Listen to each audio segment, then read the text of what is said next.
Hello friends, आज की इस वीडियो में हम करेंगे क्लास 11th की व्यष्टि अर्थशास्त्र का चैप्टर डिमांड। ठीक है, इसका फर्स्ट पार्ट पहले ही आ चुका है। अगर आपने वो नहीं देखा है तो आप जाके पहले वो देख सकते हैं।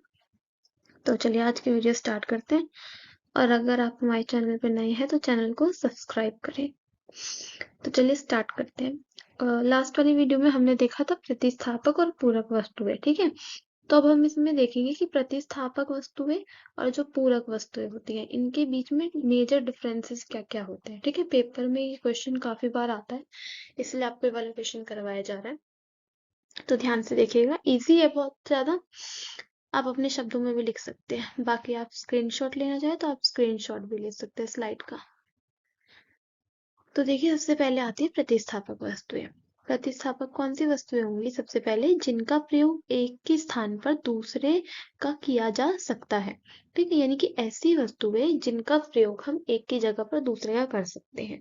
ठीक है, अब पूरक वस्तुएं कौन सी आएंगी? ये वो वस्तुएं होती है जिनका प्रयोग एक दूसरे के साथ ही किया जा सकता है, यानी कि ऐसी वस्तुएं जो हम एक साथ ही यूज करेंगे। अगर एक नहीं है तो हम दूसरे भी यूज नहीं कर सकते, ऐसी वस्तुएं पूरक होती है। ठीक है, अभी एग्जाम्पल भी देंगे हम इसका। नेक्स्ट आते हैं, ऐसी वस्तुओं की मांग जो होती है वो कैसी होती है? वो प्रतिस्पर्धात्मक होती है, यानी कि इनकी जो मांग होती है, प्रतिस्थापक वस्तुओं की जो मांग होती है उनमें बीच में क्या होती है? प्रतिस्पर्धा होती है, कंपटीशन होता है। ठीक है, कि अगर मान लीजिए एक का प्राइस घटेगा तो दूसरे की डिमांड क्या हो जाएगी? वो भी घट जाएगी। और वहीं एक का अगर प्राइस बढ़ गया तो दूसरे की मांग भी क्या हो जाएगी? बढ़ जाएगी। कंपटीशन होता है ऐसे वस्तुओं की मांग में। दूसरा, जो पूरक वस्तुएं होती है इनकी मांग कैसी होती है? संयुक्त मांग होती है। संयुक्त मतलब मिलाकर के दोनों की मांग बनती है। अगर मान लीजिए एक वस्तु की जो कीमत है वो बढ़ गई तो दूसरे वस्तु की भी जो मांग होगी वो क्या हो जाएगी? ऑटोमेटिकली कम हो जाएगी, यानी कि एक साथ इनकी मांग बढ़ती भी है और एक साथ इनकी मांग घटती भी है, इसलिए ये संयुक्त मांग कहलाती है। नेक्स्ट है हमारा क्या? इसका प्रतिस्थापक का थर्ड पॉइंट, मांग वक्र नीचे से ऊपर की ओर होता है। ठीक है, कि अगर हम इस वाले प्रतिस्थापक वस्तुओं का देखें तो इन वस्तुओं का जो मांग वक्र होता है वो कैसा होता है? नीचे से ऊपर की ओर होता है। और वहीं पे जो पूरक वस्तुओं का मांग वक्र होता है वो नीचे की ओर होता है। ठीक है, इसमें क्या था? इसमें जो स्लाइड बनेगी, जो इसका वक्र होगा वो कैसे होगा? ऐसे नीचे से ऊपर की ओर हो। इसमें क्या बोला गया है? इसमें बोला गया है नीचे से नीचे की ओर होगा, इसमें ऊपर से ऐसे नीचे की तरफ जाएगा। इसका अगर हम डिमांड कर्व देखेंगे तो ऐसे बनेगा कुछ। ठीक है, अब देखिए इसकी जो एग्जाम्पल है प्रतिस्थापक वस्तुओं के वो क्या है? चाय और कॉफी। देखिए, अब मैंने बताया था ना कि वो वस्तुएं होती है जिनका हम एक की जगह पे दूसरे का यूज कर सकते हैं। सिर्फ चाय हो गई और कॉफी हो गई। अगर मान लीजिए चाय का प्राइस बढ़ जाता है तो ऑटोमेटिकली कॉफी की डिमांड जो होगी वो बढ़ जाएगी, जबकि कॉफी कॉफी का जो प्राइस है उसमें कोई भी चेंज नहीं आया है। नेक्स्ट, अगर हम पूरक वस्तुओं का एग्जाम्पल देखें तो ये क्या होती है? पेन और स्याही। ठीक है, कि अगर हम इंक देखें और जो पेन होता है अगर हम उसकी देखें तो उनकी मांग भी क्या होती है? एक दूसरे पर निर्भर करती है, क्योंकि अगर हमारे पास वो पेन नहीं होगा और ना अगर हमारे पास इंक नहीं होगी तो हम इनका यूज नहीं कर पाएंगे ना, इसलिए इनकी मांग कैसी होती है? संयुक्त होती है। और इनकी मांग कैसी होती है? प्रतिस्पर्धात्मक होती है। आई होप आपको समझ आया होगा इतना। आगे बढ़ते हैं। नेक्स्ट है अब हमारा मांग के नियम के अपवाद। देखिए, मांग के नियम के अपवाद का मतलब क्या है? अब ऐसी कुछ वस्तुएं होती हैं जिन पे मांग का जो नियम होता है ना वो अप्लाई नहीं होता। जैसे कि हमने मांग का नियम पिछली वीडियो में समझा था कि मांग का नियम क्या होता है? कि जब भी किसी वस्तु की जो कीमत चेंज होती है, कीमत बढ़ेगी तो उसकी जो मांगी गई मात्रा है वो क्या हो जाएगी? कम हो जाएगी। और वहीं पे अगर वस्तु की कीमत में कमी आएगी तो उसकी मांगी गई मात्रा क्या हो जाती है? बढ़ जाती है। तो ये कुछ ऐसे मांग का अपवाद का मतलब क्या है? कुछ ऐसी वस्तुएं या फिर कुछ ऐसी चीजें जिन पर मांग का जो नियम है वो अप्लाई नहीं होता। ठीक है, तो अब हम इनके बारे में पढ़ेंगे, यानी कि जिन पे मांग के नियम का कोई इफेक्ट ही नहीं पड़ेगा। पहली आती है इसमें गिफन वस्तुएं। गिफन वस्तुएं देखिए क्या होती हैं? यह विशेष प्रकार की घटिया वस्तुएं हैं जिन पर उपभोक्ता अपनी आय का एक बड़ा हिस्सा क्या करता है, खर्च करता है, और इनकी मांग कीमत में वृद्धि से बढ़ती है और कीमत में कमी से कम होती है। इसे गिफन विरोधाभास भी कहा जाता है। यानी कि देखिए कौन सी वस्तु होती है, ये वो वस्तुएं होती है जिन पर उपभोक्ता क्या करता है, अपनी आय का एक बड़ा हिस्सा खर्च करता है, और अगर इनकी जो कीमतें हैं वो बढ़ जाएंगी तो क्या होगा, इनकी मांग भी बढ़ेगी, और अगर इनकी कीमतें कम हो जाएंगी तो इनकी जो मांग होगी वो भी क्या हो जाएगी, कम हो जाएगी। और इसकी चीजें ये है, ऐसी वस्तुएं हैं, इनको क्या कहा जाता है, इसी नियम को गिफन विरोधाभास भी कहा जाता है। अगर आपके पेपर में पूछा जाता है गिफन विरोधाभास क्या है, तो आपको यही गिफन वस्तुओं के बारे में बता करके आना है कि ये वो घटिया वस्तुएं होती हैं जिन पर कोई भी जो उपभोक्ता होता है वो अपनी आय का क्या करता है, बहुत बड़ा हिस्सा खर्च करता है। ठीक है, अब जैसे मान लीजिए ऐसी बहुत सारी वस्तुएं होती हैं जिन पर जो उपभोक्ता होता है वो अपनी आय का एक हिस्सा खर्च करता है। ठीक है, जैसे कि मान लीजिए आप एक एग्जाम्पल लेकर के चलिए, माचिस का। ठीक है, माचिस का अगर मान लीजिए प्राइस बढ़ेगा या घटेगा, कोई इम्पैक्ट नहीं आएगा उस पर। ठीक है, और वहीं पे ऐसी बहुत सारी चीजें होती हैं जिनका अगर प्राइस बढ़ेगा तो उनकी मांग बढ़ती है, और अगर प्राइस घटेगा तो उनकी मांग घट जाती है। नेक्स्ट आता है युद्ध और आपातकाल के टाइम पर। देखिए युद्ध और आपातकाल के टाइम पर क्या होता है कि जब भी युद्ध या फिर आपातकाल आता है तो उस टाइम पे जो वस्तुएं होती हैं, ठीक है, उस टाइम पे जो वस्तुएं होती हैं उनकी क्या हो जाती है, उन पर मांग का नियम अप्लाई नहीं हो पाता। क्यों नहीं अप्लाई हो पाता, क्योंकि उस टाइम पर वस्तुओं की जो जरूरतें होती हैं वो क्या हो जाती हैं, बहुत ज्यादा बढ़ जाती हैं। इस वजह से उस टाइम पर भी जो मांग का नियम है बिल्कुल भी अप्लाई नहीं हो पाता। थर्ड हमारा पॉइंट जो है वो है अज्ञानता। अब देखिए अज्ञानता मतलब लोगों में इग्नोरेंस बहुत ज्यादा होती है, उन्हें पता ही नहीं होता कि किस वस्तु का क्या प्राइस है। ठीक है, तो अगर मान लीजिए लोगों में अज्ञानता होगी, लोगों को पता ही नहीं होगा, ज्ञान ही नहीं होगा कि इस वस्तु का इतना प्राइस है, वो इसको इतने में खरीद सकते हैं, तो भी वो वहां पे क्या करेंगे, इग्नोर करेंगे।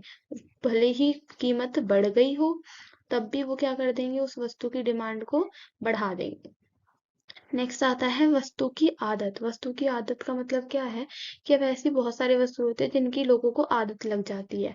ठीक है, अब ऐसी आदत वाली वस्तुओं की चाहे प्राइस बढ़ जाए या घट जाए, ठीक है, उससे कोई फर्क नहीं पड़ता, उनकी जो डिमांड है वो वैसे की वैसी ही बनी रहती है। जैसे आदत वाली वस्तु में आप बहुत सारी चीज देखते हैं, जैसे कि नशे के पदार्थ होते हैं। ठीक है, तो इनकी चाहे कीमत कितनी ही बढ़े घटे कोई फर्क नहीं पड़ता, इनकी मांग वैसे की वैसी ही बनी रहती है। नेक्स्ट आता है मौसम में परिवर्तन। अब देखिए मौसम में चेंज कैसे है, जैसे कि मान लीजिए विंटर वेदर आ रहा है। ठीक है, मान लीजिए विंटर का सीजन आया, तो विंटर के सीजन में जो भी हो गए हमारे जैकेट्स वगैरह हो गई, तो वो क्या होंगी, भले ही कितनी महंगी बिके मगर लोग खरीदेंगे। क्यों, क्योंकि वहां पे क्या है, मौसम परिवर्तन हुआ है। मौसम परिवर्तन हुआ है, लोगों को जरूरत है, तो वो पैसे, वो महंगाई नहीं देखेंगे, वो खरीदेंगे उस चीज को। तो मौसम में परिवर्तन जब होता है तो वहां पर भी मांग का नियम अप्लाई नहीं होता। ऐसे ही देखिए आप बारिश का मौसम लगा करके देख लीजिए, रेन कोट्स वगैरह जो होते हैं, छाते होते हैं, वो बिकते हैं फिर भी, भले ही महंगे बिकते हैं। ठीक है, नेक्स्ट आता है हमारा क्या, प्रतिष्ठा सूचक वस्तुएं। प्रतिष्ठा सूचक वस्तुएं कौन सी होती है, वो वस्तुएं होती हैं जो लोगों का स्टैंडर्ड दिखाती हैं सोसाइटी में। ठीक है, तो ऐसी वस्तुओं की भी मांग क्या होती है, जब प्राइस बढ़ता है तो मांग बढ़ती है, और प्राइस घटता है तो मांग भी घटनी चालू हो जाती है। ये क्यों होता है, क्योंकि ये लोगों का स्टैंडर्ड दिखाता है। जैसे कि मान लीजिए आप सोना ले लीजिए, डायमंड ले लीजिए, कार ले लीजिए, ये सब क्या है, प्रतिष्ठा सूचक वस्तुएं होती हैं जो लोगों का स्टैंडर्ड सेट करती हैं। तो ऐसी वस्तु पे भी लोग क्या करते हैं, जब उनकी मांग, प्राइस बढ़ती है तो उनकी मांग भी क्या होने लग जाती है, बढ़ने लग जाती है। चलिए, तो आई होप आपको मांग के अपवाद सारे समझ आए होंगे कि मांग का अपवाद यानी कि ऐसी कौन कौन सी जगह है जहां पर जो मांग का नियम है वो अप्लाई नहीं होगा हमारा। ठीक है, आपको, आप इस स्लाइड का स्क्रीनशॉट भी ले सकते हैं याद रखने के लिए। चलिए आगे बढ़ते हैं हम अपनी नेक्स्ट स्लाइड की ओर। नेक्स्ट है अब हमारा मांग में परिवर्तन। देखिए मांग जो होती है ना हमारी किसी भी वस्तु की, मांग जो होती है उसमें दो तरीके से चेंज आते हैं। ठीक है, पहला आता है मांगी गई मात्रा में परिवर्तन। ठीक है, हम इसमें दो टर्म्स यूज करेंगे, एक मांग में परिवर्तन, एक मांगी गई मात्रा में परिवर्तन। थोड़ा सा ये टॉपिक कंफ्यूजिंग है तो थोड़ा सा ध्यान दे करके आप समझिएगा। पहला आता है मांगी गई मात्रा में परिवर्तन। इसका मतलब क्या है कि वस्तु की जब अपनी कीमत में चेंज आता है, ठीक है। तो उसकी वजह से हम क्या बोलेंगे कि मांगी गई मात्रा में परिवर्तन आया। देखिए मैंने आपको पिछली वीडियो में समझाया था कि दो चीजें होती हैं जिनकी वजह से क्या होता है, हमारी मांग में चेंज आता है। ठीक है, जैसे कि पहला आता है वस्तु की खुद की कीमत होती है जो मांग को इफेक्ट करती है, और दूसरे जो होते हैं वो होते हैं हमारे अदर फैक्टर। अदर फैक्टर्स यानी अन्य बातें या अन्य कारक जिसको हम बोलते हैं हिंदी में। ठीक है, तो उनकी वजह से भी मांग में चेंज आता है। अगर हम कीमत की बात कर रहे हैं तो कीमत में अगर जब चेंज होगा तो उसकी वजह से हम टर्म जो वहां पे यूज करेंगे वो टर्म यूज करेंगे मांगी गई मात्रा। ठीक है, वहां पे हम क्या बोलेंगे कि वस्तु की मांगी गई मात्रा में परिवर्तन हो रहा है। तो देखिए अब जो मांगी गई मात्रा है ना, इसकी वजह से भी दो चेंज आएंगे। पहले तो ये देख लीजिए, वस्तु की अपनी कीमत में परिवर्तन की वजह से मांगी गई मात्रा में परिवर्तन होता है, और जो अन्य कारक होते हैं वो स्थिर रहते हैं। अन्य कारक जैसे कि मैंने आपको पिछली वीडियो में बताया था, जैसे हमारी हो गई जनसंख्या, हो गई रुचि, हो गई आय, हो गई संबंधित वस्तुओं की कीमत, हो गई, ये सब क्या रहेंगी, कांस्टेंट रहेंगी, इनमें कोई चेंज नहीं होगा। सिर्फ हमारा चेंज किसमें होगा, हमारा चेंज होगा हमारी वस्तु की अपनी कीमत में। तो उसकी वजह से जो चेंज आएगा, उसकी वजह से देखिए दो तरीके से चेंज आएगा। या तो मांग में संकुचन होगा, ठीक है, संकुचन मतलब मांगी गई मात्रा में कमी होगी, और या फिर मांग में विस्तार होगा। मांग में विस्तार का मतलब क्या है, ये मांगी गई मात्रा में वृद्धि हो जाएगी, तो इसको मांग में संकुचन या फिर मांग में विस्तार होगा। ठीक है, मांग की गई मात्रा में परिवर्तन जब होगा तो वो किस वजह से होगा, वस्तु की अपनी कीमत की वजह से होगा। और उसमें क्या चेंज आएगा, या तो मांग में संकुचन होगा या फिर मांग में क्या होगा, विस्तार होगा। अब देखिए इसको ग्राफ की मदद से समझते हैं कि कैसे। सबसे पहले है हमारा कौन सा, ये वाला ग्राफ। अगर आप देखेंगे तो फर्स्ट वाले ग्राफ में हमारा क्या है, संकुचन हमने दिखाया है। कैसे, मान लीजिए वस्तु का जो प्राइस है वो क्या हो गया है, बढ़ गया है। ठीक है, मतलब पहले मान लीजिए इसमें जैसे ग्राफ में दिखाया, पहले प्राइस कितना था, 50 था हमारा वस्तु का। अब प्राइस बढ़ के कितना हो गया है, 100 हो गया हमारा। तो प्राइस बढ़ा, तो प्राइस बढ़ेगा तो हमारा मांग का नियम क्या कहता है कि हमारी जो क्वांटिटी डिमांडेड है यानी कि मांगी गई मात्रा है वो क्या हो जाएगी, कम हो जाएगी। तो उसी की वजह से क्या हुई, डिमांड कम हो गई। अब देखिए पहले 50 प्राइस था तो लोग क्वांटिटी डिमांड कर रहे थे कितनी, यहाँ लोग क्वांटिटी डिमांड कर रहे थे 3, जो कि पॉइंट हमारे ए को शो कर रही है यहाँ से अगर आप देखेंगे तो। ठीक है, और जब प्राइस क्या हुआ, प्राइस 50 से बढ़ करके कितना पहुंच गया हमारा, 100 जब हमारा प्राइस पहुंचा तो उसकी वजह से क्या हुआ, जो क्वांटिटी डिमांडेड थी वो क्या हो गई, कम हो गई। देखिए अगर आप देखेंगे ग्राफ में तो पहले 50 जहाँ पे प्राइस था वहां पे क्वांटिटी ए डिमांड की जा रही थी, और ए क्वांटिटी डिमांडेड कितनी है, 3। ठीक है, और वहीं पे अगर अब प्राइस क्या हो गया, बढ़ करके कितना पहुंच गया हमारा, 100। अगर अब हमारा प्राइस कहाँ पहुंच गया, 100, तो क्वांटिटी डिमांडेड कितनी हो रही है हमारी, बी क्वांटिटी डिमांडेड हो रही है, यानी कि क्वांटिटी कितनी हो रही है हमारी, 1। ठीक है, घट गई क्वांटिटी, इसी को क्या बोलेंगे, मांग में संकुचन। ठीक है, जब क्या होगा, हमारा क्वांटिटी डिमांडेड जो होगी वो क्या हो जाएगी, कम हो जाएगी, उसको बोलेंगे क्या, मांग में संकुचन। अब देखिए नेक्स्ट है मांग में विस्तार। मांग में विस्तार का मतलब क्या है हमारा, कि मांगी गई मात्रा जो है वो क्या होगी हमारी, बढ़ जाएगी। अब देखिए वो कैसे होगा, मांगी गई मात्रा कब बढ़ेगी, जब हमारा प्राइस कम होगा। अब देखिए मान लीजिए प्राइस कम हो गया, अदर फैक्टर्स क्या है, कांस्टेंट है, उनमें कोई चेंज नहीं हो रहा, ना मेरा टेस्ट बढ़ रहा है, ना जनसंख्या बढ़ रही है, ना मेरी आय बढ़ रही है, कुछ भी ऐसा नहीं हो रहा। ठीक है, क्या हुआ है, प्राइस चेंज हो गया, प्राइस में क्या हुई, कमी हुई। प्राइस में कमी हुई तो उस वजह से क्या होगा, मैं डिमांड बढ़ा दूंगी। तो ऐसी ही इसमें हुआ क्या, मान लीजिए पहले प्राइस क्या था, 100, पहले क्या प्राइस था, 100, अब प्राइस क्या हो गया है, 50। प्राइस घट करके कितना हो गया हमारा, 50। अब देखिए ये जब प्राइस घटा तो पहले क्वांटिटी हम ए डिमांड कर रहे थे, जहाँ पे क्वांटिटी कितनी है हमारी, 1। अब 50 जब प्राइस हुआ तो अब हम क्वांटिटी कितनी डिमांड कर रहे हैं, 3। पहले से क्वांटिटी घट गई। देखिए अब आपको इतना तो समझ आया होगा, अब आगे देखते हैं। जो इम्पोर्टेंट है इसमें वो ये है कि मांग में विस्तार और संकुचन तो हमने देख लिया। अब अगर हम इसमें देखेंगे तो इसमें जो सेम, अगर आप इस ग्राफ में देख पा रहे हैं तो क्या दिख रहा है आपको कि सेम लाइन है ग्राफ की, ये जो डी और डी हमें दिख रही है, मगर इसमें पहले हम पॉइंट ए पर थे, अब पॉइंट बी पर आ गए। ठीक है, तो सेम जो कर्व है, सेम ही कर्व पे हमने क्या करा, ऊपर की ओर संचलन करा। क्या करा हमने, ऊपर की ओर संचलन, यानी कि सेम कर्व पर ही हम क्या करेंगे, संचलन करेंगे। ठीक है, जब संकुचन होगा, मांगी गई मात्रा में कमी होगी, तो हम सेम कर्व पर, सेम वक्र पर ऊपर की ओर संचलन करेंगे।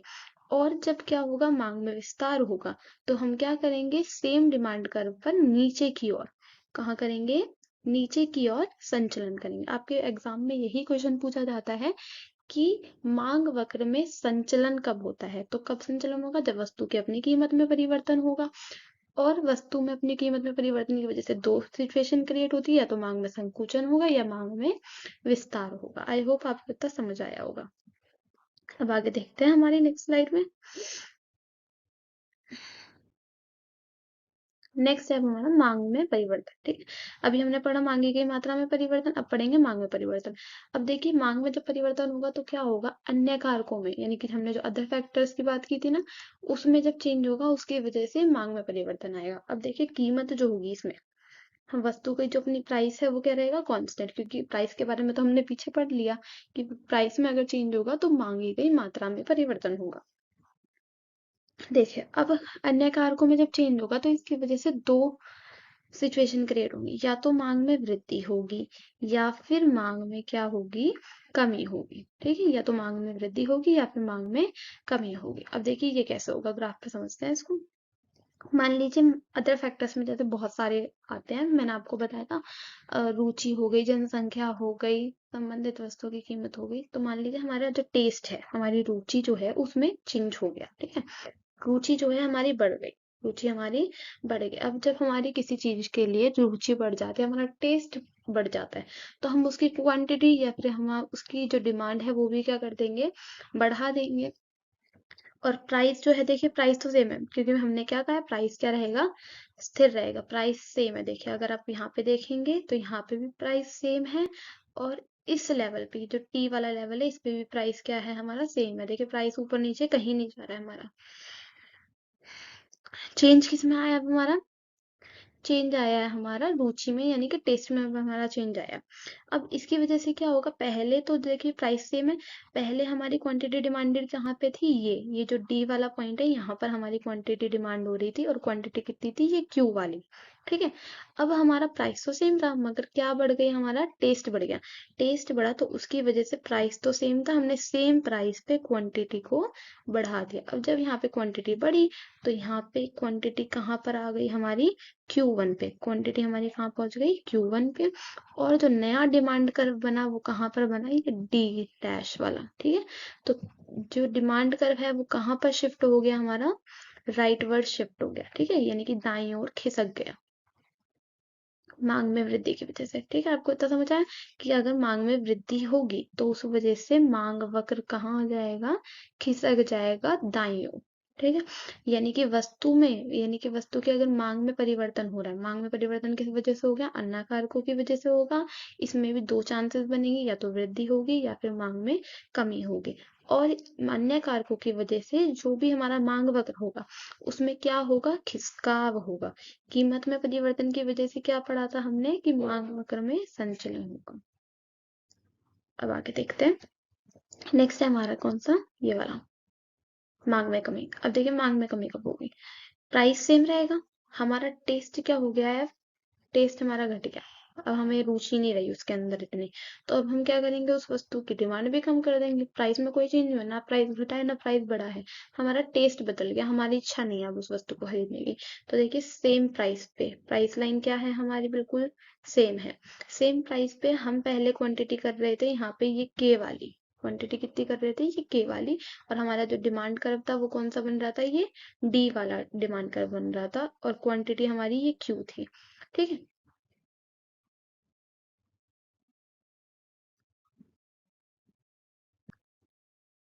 लेकिन अब क्या हुआ, अब हमने अपनी क्वांटिटी जो थी उसको क्या कर दिया, उसको अब हमने घटा दिया, हमारा टेस्ट कम हो गया तो हमने क्वांटिटी कम कर दी। क्वांटिटी कम हुई तो क्या हो गया, हम क्वांटिटी Q1 कर रहे हैं, और जो हमारा नया पॉइंट जो बना वो बना यहाँ पे ये टी पर। ठीक है, तो इस वजह से अब देखिए जो हमारा मांग वक्र कहाँ बना, पहले मांग वक्र हमारा ये था डी वाला। ठीक है, यहाँ से अब किस तरफ खिसक गया ये, बाई तरफ। कहाँ किसका है ये, बाई तरफ। तो अगर हमारी मांग में, ठीक है, मांग में क्या होगी, कमी होगी, तो क्या होगा, हमारा जो मांग वक्र होगा वो किस तरफ खिसक जाएगा, बाई तरफ खिसक जाएगा। ठीक है, तो हमने ये दोनों टॉपिक समझ लिए। मांगी गई मात्रा में परिवर्तन होगा कीमत की वजह से, और मांग में परिवर्तन होगा अन्य कारकों की वजह से। और मांग में जो संचलन होगा, सॉरी, मांग वक्र पे जो संचलन होगा तो वो कीमत में परिवर्तन की वजह से होगा।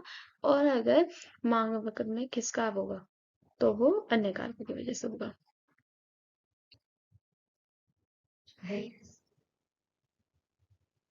तो इसी के साथ ये वाला चैप्टर हमारा यहीं पे खत्म होता है। अगर आपको वीडियो पसंद आई हो, आपकी थोड़ी सी भी हेल्प हुई हो, तो प्लीज लाइक करें वीडियो को और हमारे चैनल को सब्सक्राइब करें।